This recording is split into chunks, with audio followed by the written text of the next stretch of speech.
I'm really, really excited about this. We're going to see if your extra cash really does get you that much extra performance. I don't know what's going to happen. There could even be an upset.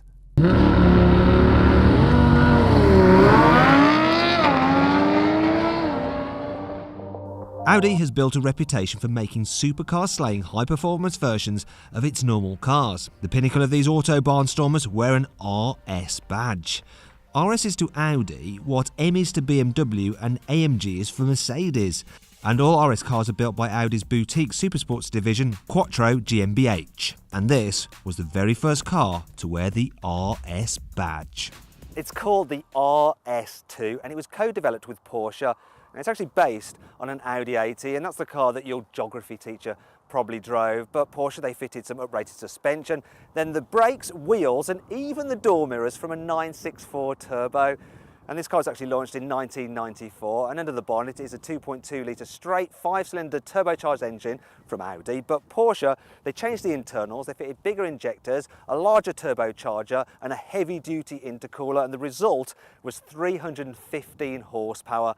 And that's similar power output pretty much to a 348 Ferrari V8 from about the same time. Thanks to its Quattro all-wheel drive system though, the RS2 was faster than the Italian supercar to 60 miles an hour, covering the sprint in 4.8 seconds. Back in the day, that was totally mind-blowing, and even today, it's impressive, though it's only marginally faster than a Super Mini.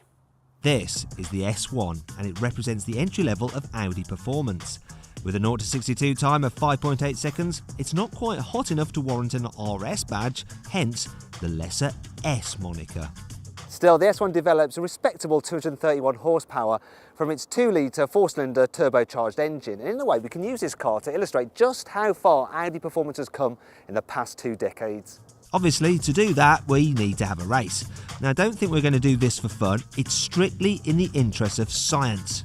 Well, pub science. Unfortunately, I'm not allowed to do a full-on drag race start in this old dear because it's from Audi's heritage fleet. There's only 182 RS2 sold in the UK, and this one has only done 1,700 miles. And Audi they don't want me to destroy the transmission with some ham-fisted start.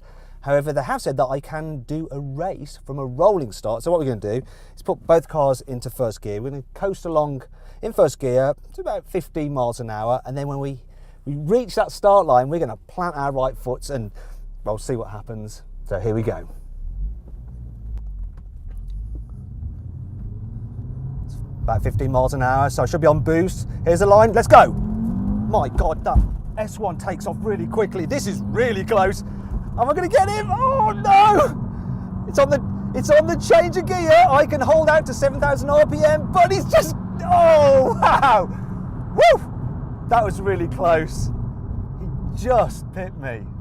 The S1 may have won this battle, but at £26,000 it's quite expensive for an A1, especially as it's not a full-on RS model.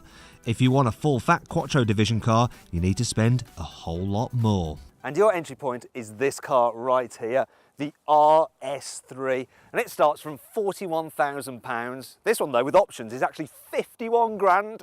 Oh my God. Still, you do get a 2.5 litre turbo engine with 5 cylinders and 367 horsepower. You also get a 7-speed dual-clutch paddle-shift gearbox which incorporates launch control that's so easy to engage your grandmother could even operate it, even when she's forgotten to take her medication. Top speed is still limited to 155 miles an hour, but there's no shackles on acceleration.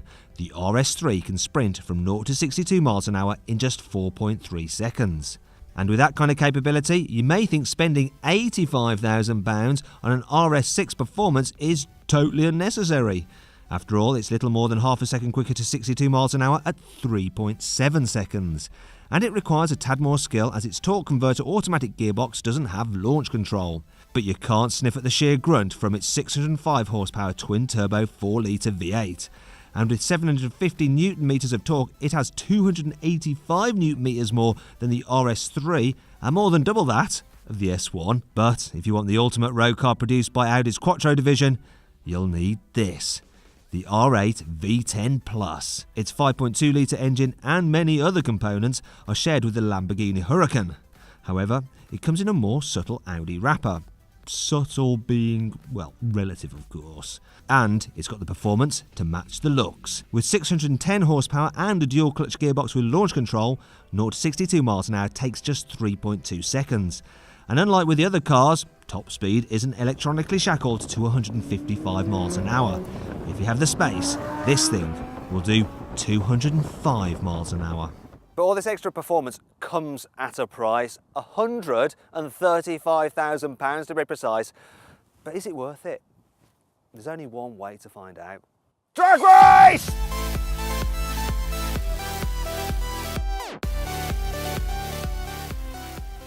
So we're going to launch these cars and race them over a standing quarter mile. And we're going to see if the increase in price is reflected in their away from the lights acceleration. It's going to be interesting.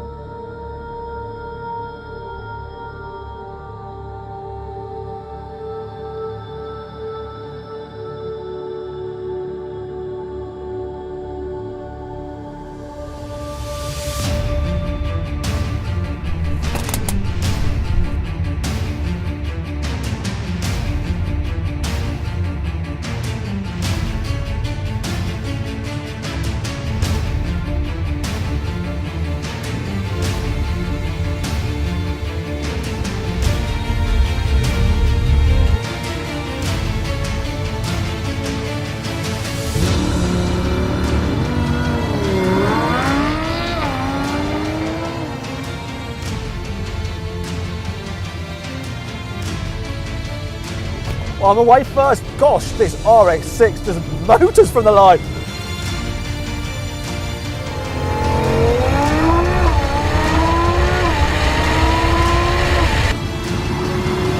Ahead of the R8, it's gaining on me now though.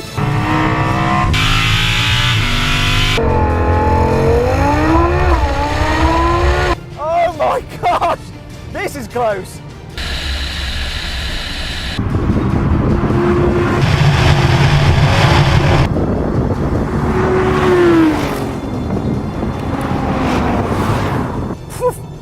The other cars though, yeah, they're miles away, miles away. This thing rockets off the line. It doesn't have dual clutch gearbox like that R8, but it was way like a rocket. But then that thing, it just came on song and, well, that was it basically. Other cars, a little bit slower. So yes, your extra cash does get you extra performance. Scientifically proved. No, you're absolutely welcome. So the R8 one, well, it is the fastest accelerating road-going Audi you can currently buy. Or is it? This is the Ducati 959 Panigale. It's the latest sports bike from the Italian firm. And if you're wondering why it's here, well, Audi own Ducati. So effectively, this is an Audi too. Just one with two wheels. That's built in Italy. The 959 is powered by a 955cc V-twin with 157 horsepower. And weighing in at just 195 kilos, it has a power-to-weight ratio of 800 horsepower per tonne, compared to 392 horsepower per tonne for the R8. Though of course, the bike is just one-wheel drive rather than four. Still, it does only cost £13,431. That's about the tenth of the price of the R8.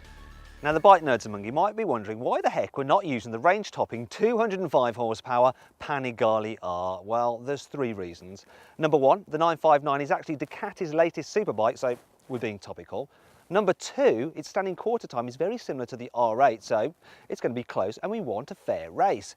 Number three, most importantly of all, is that our rider is just too much of a wuss to ride anything over a litre.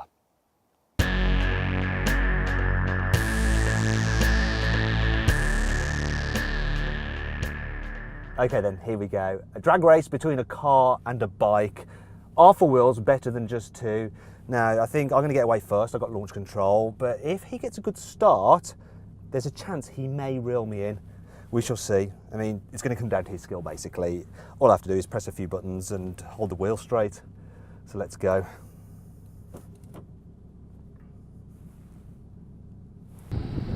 I'm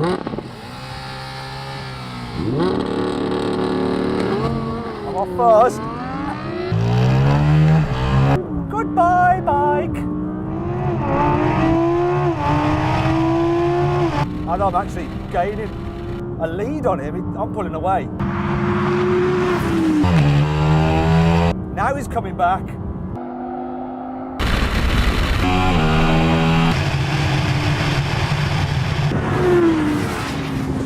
There we go. He was coming back a little bit at the end, but because of launch control, bosh, I had him. It was close. Once he'd got away, it was neck and neck, but yeah, it's all about the start on this thing. Every time, press a button, and yeah, job's a good one. So there we go. What have we learnt then? Well, Audi offers a wide range of performance at a wide range of prices, and if you have the nerve, you can get supercar-like acceleration for very little money. Though you do have to end up wearing leather. If you enjoyed this video, please like it, share it and subscribe to our channel. And if you click over there, you can watch our in-depth video review of the Audi R8. Now, did you know that Quattro GmbH's CEO is Stefan Winkelmann, who was the former boss of Lamborghini?